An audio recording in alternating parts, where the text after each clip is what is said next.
All right, here we go. So hi, I'm Bryce, and this is Bryce's Garage.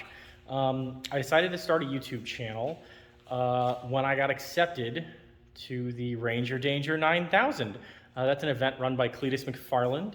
He's got a complex down in Sarasota, I think, called the Freedom Factory, and it's going to be a 30 Ranger, or up to 30 Ranger, 60-lap race.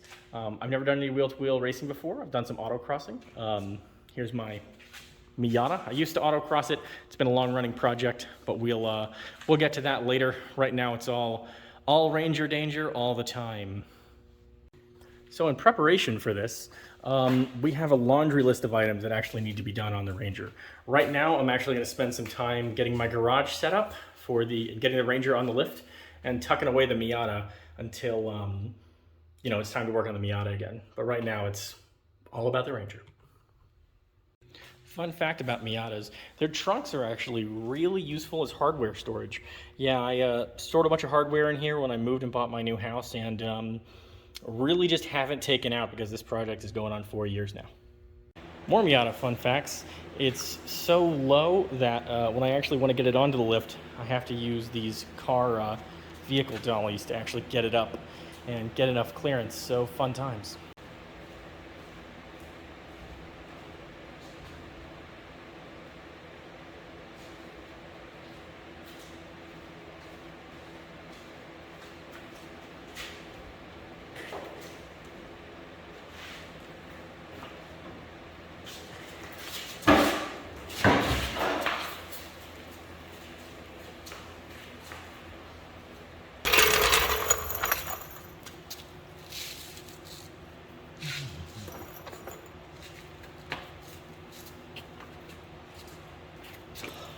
Probably should chalk this, but now let's chalk it. Safety first.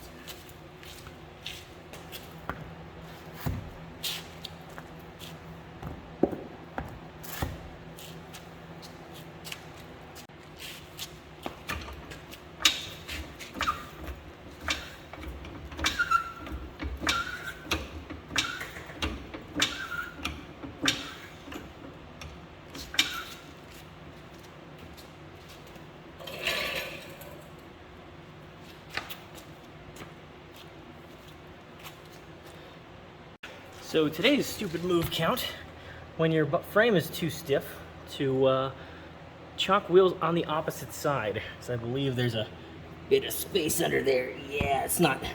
Those chocks probably aren't doing much.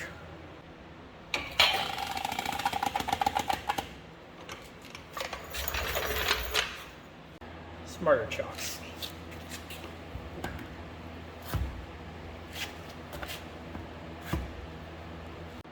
Also, ironically, I'm talking about chalking wheels, and I always walk around with sandals in the garage. I'm sure this will never come back to bite me.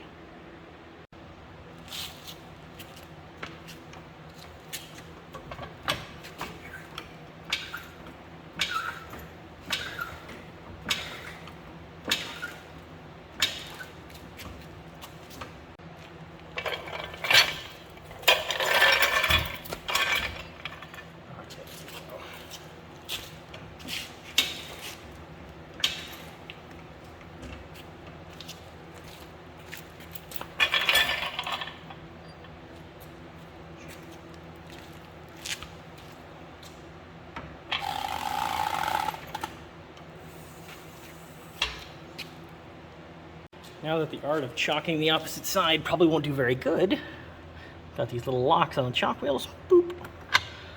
Now this will definitely hold. That counts. Here, let's do another one up front. And I put the front ones on the inside. Oh, no, this one's. I can't tell which one's which. Okay, that's probably good. Now I want to say we can get both sides at the same time here. Let's see.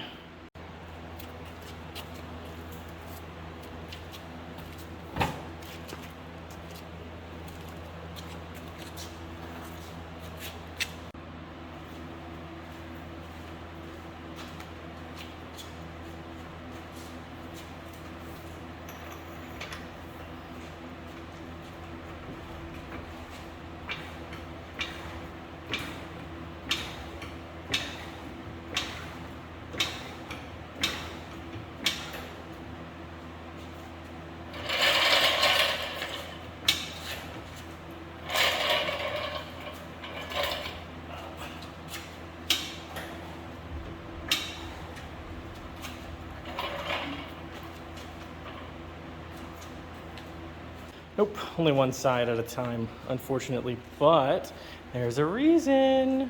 Wow. This is why the Miata's been a project for 4 years. We're doing a Ford 302 swap. I'll probably put a bunch of information in a following video series about that, but yeah.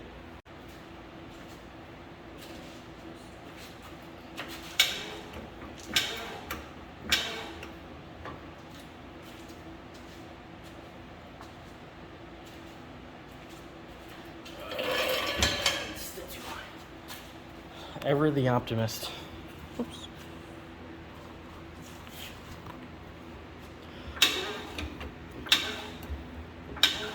Okay, now I think we're good.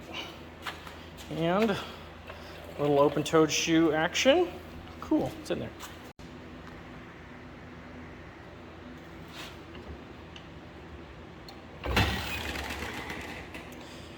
Okay, Miata is officially on the dollies. Unlock these wheel locks. Oh. Boop, 1. And 2. It's usually good to have the presence of mind to put these on the outside, because if they're like both on the inside, it's a pain. Can be. So before continuing, we'll touch on the third car in the fleet. So this is probably one of my affordable dream cars. It's a 2007 Porsche Carrera, just the base model, not the S, but oh my god, I love it. It's fantastic. I've had it for 3 years now, I think. I don't know, time flies. It's also very dirty. If you come up to it, you can see all the dust. I live down a dirt road, and that is not great for Carreras. Anywho, you see the dust. Yeah, there's a little dust there. Anywho, so yeah, now we're gonna play a game called Move the Porsche Without Starting It, and Don't Hit the Porsche with the Miata. It would probably help if I had the key to the 911. Okay, stage 1 done, stage 2, let's go. Okay, so now the Miata is in the right spot. Real question though, can I get the truck in with the 911 in here? Probably. I mean, that's a 911's worth of distance, and there's about a Miata's worth of distance between the 911 and the Miata, probably a little more. And then we've got some room up here. Yeah, so push this up about 15 feet. I think we'll be fine. So there's a new game to play. It's called Don't Hit the Miata with the 911. Okay, all right, there's a, it's closer. There's some more room if we need it, but as my wife loves to say, you could fit a semi through there. Probably not factually true in this case, but we'll see. And to meet the star of our show,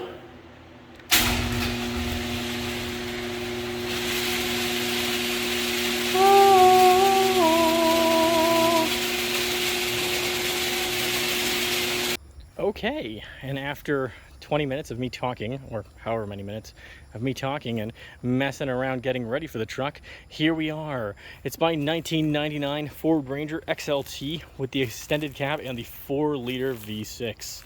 It's got 163,000 miles on it. I've had it for 3 or 4 years now. It was meant to be another truck for a family member, but they ended up not needing it, so that's great. It's not got great paint all over the place. You can see it's like a blue wrap. Yeah, I guess the blue wrap or whatever the heck is on here is peeling. Maybe that's some clear coat too. Yeah, it's just not great all over the place. You've got some fading over here. Got some fading on the hood. You've got, what else do we got that's ghetto on the body? Dent stings all over the place. But I mean, it's a truck. What do you expect? So, yeah, I thought, hey, this would be a great opportunity to turn this into a race car. Cool, yeah. Okay, so, what else? Yeah, let's take a look at the interior, and then we'll get this puppy inside. Okay, so the interior, like me sometimes, looks like it's had a few bad days. So there's a one of the relay switches on that window has been broken, so the window regulator and motor still work if you flip the polarity on the switch, but it only goes one way, and when in the OG state, it only goes down. So that's not great. So anywho, yeah, we're gonna get this cleaned out, and let's get this inside and get going.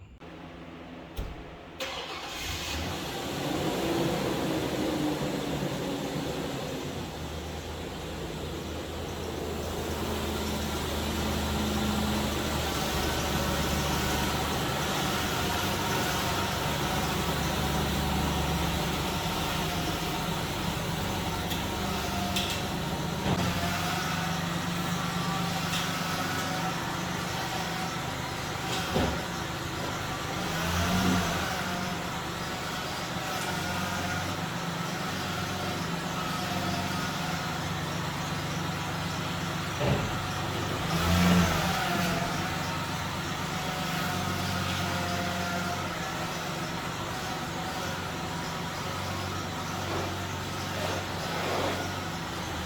truck is positioned. I think we're still a little bit more left than right, but I think we'll be okay. Yeah, we'll probably be fine.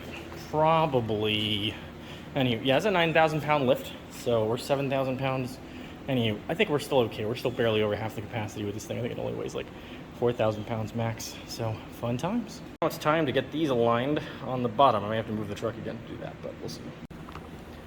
Okay, out here for day 2. Time to finish getting the Ranger on the lift. Beck made a little finicky, and I had to go inside and deal with some baby stuff yesterday. So here we are. Yeah, let's get started.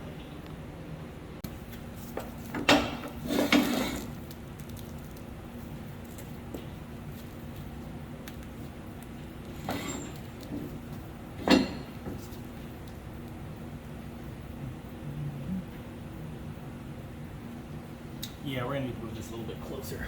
I could potentially put it here under the cab, but I think I'd rather have a more centralized, a little closer to the rear of the bed.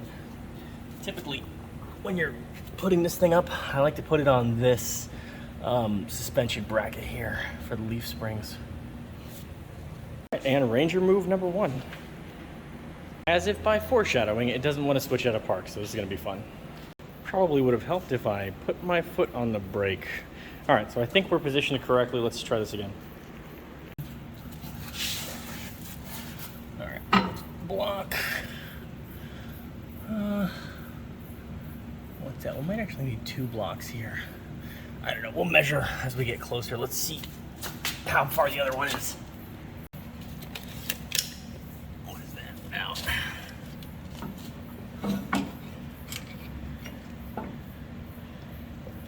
Looking at 4.5 inches, a little over 4 inches, a little less than 5. Okay, a little less than 5. And the front ones.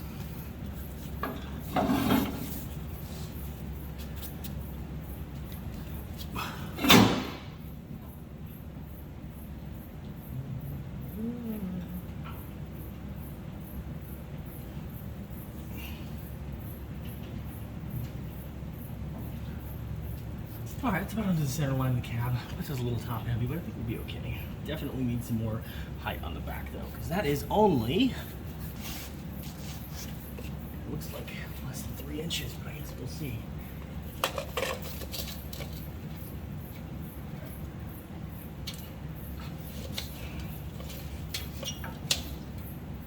Yeah, 2.5 inches, so we need another, what, 2 inches on the back?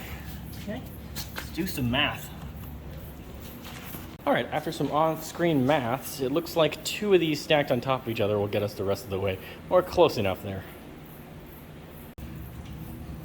All right, we are just about under it.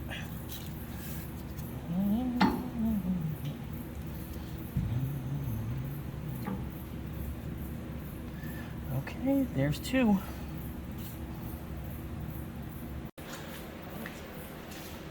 Here goes nothing.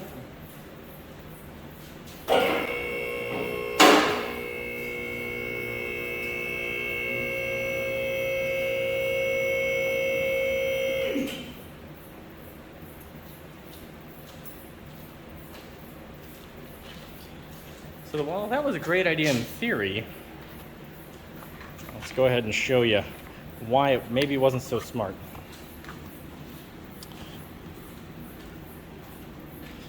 So basically it lifted the back, but not the front. So we're gonna need to back this up and get it actually on the appropriate way. So this is gonna be a little more awkward.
All right, we finally figured out the solution.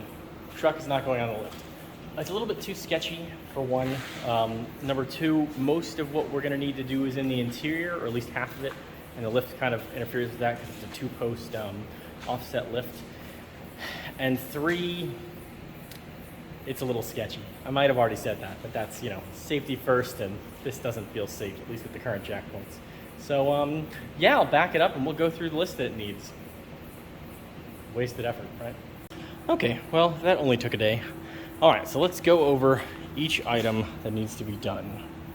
Okay, so first things first, the brakes need to be handled. I've never changed the front brakes on these.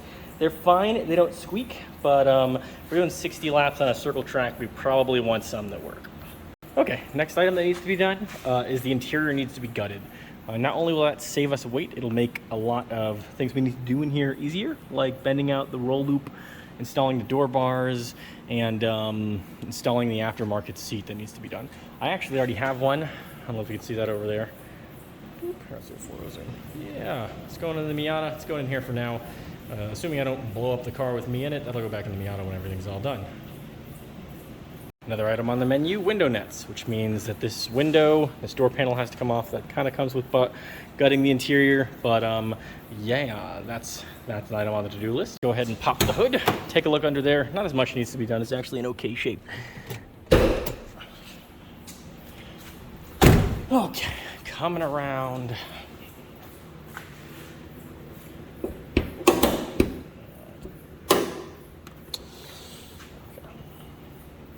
As you can see, we have the glorious 4.0 intake. So one thing a lot of people seem to be doing with this is I think they're going to be putting on cold air intakes, but honestly, like an open air intake in here is probably just going to suck in hot air, especially as the race goes on. So I'm probably going to leave it with stock. I will switch it with a K&N filter because that seems like a good idea. Another thing, the plugs are actually and wires are in pretty good shape. I did that about, I don't know, 3 years ago, so they're probably fine. I think I will do that coil pack right there just to improve the sparks, and it's actually not that expensive of a job. Another item that needs to be done, this radiator, this thing has leaked from time to time, or you can at least smell coolant.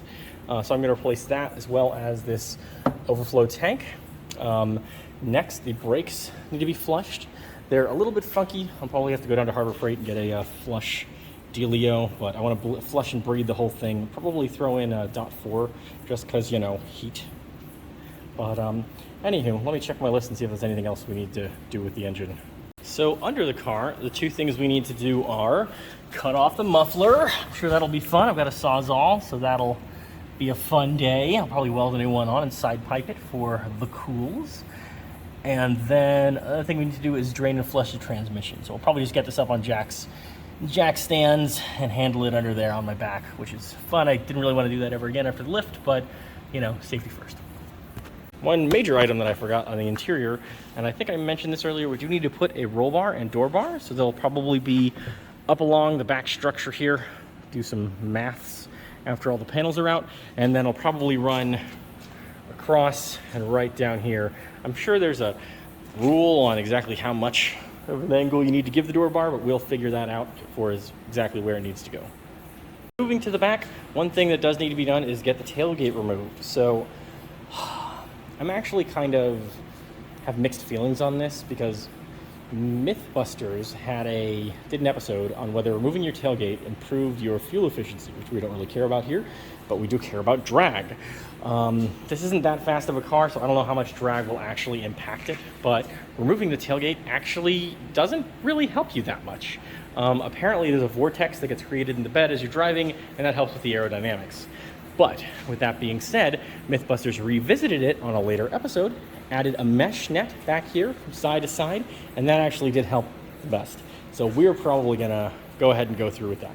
That being said, weird question, I don't know what's better with downforce. So, you know, just thinking about going around a circle track, I'm worried about the rear end breaking loose. That happens all the time on these tires. Oh yeah, just as a side note, we will be getting new tires. I haven't decided exactly what I want, but we will figure out exactly what they are. They're probably gonna be a TW200 autocross tire. I'm not gonna go all the way and go with like Hoosiers or anything like that, but that'll be a big improvement over basically anybody who didn't bring tires to this is gonna be boned. So yeah. So apart from that, there are two things I need to diagnose with this car. It's actually really interesting. After it gets too hot, you'll hear it attempt to start up and the relay will click. Playing with the negative terminal does fix the issue, but that sounds sketchy AF. So I'd like to fix that. It's not a necessary thing. And there was one more issue I wanted to take care of. There seems to be a front noise around maybe the wheel bearing or something on the front. This is a rear-wheel drive car, so there's no front-wheel drive system. So we'll have to figure out exactly what's going on there. But yeah. Oh yeah, and the rear drum brakes, they were done actually last year during le coronavirus. So I won't be doing those. That being said, I've given some thought to whether or not I should do a disc brake conversion. I want to say these cars had disc brakes at some point, so I think there's a kit out there that exists, or at least the parts that exist. I have to check and see fitment. I mean, if it ends up doing with the hub and it's all whole thing, I probably won't end up doing it, but it's definitely something to think about. I don't know, with 30 cars out there, I don't know how spread out the field's going to be. I probably will. I imagine people are going to get spun out and twisted left and right, so I can see plenty of cautions happening over these 60 laps. I don't know.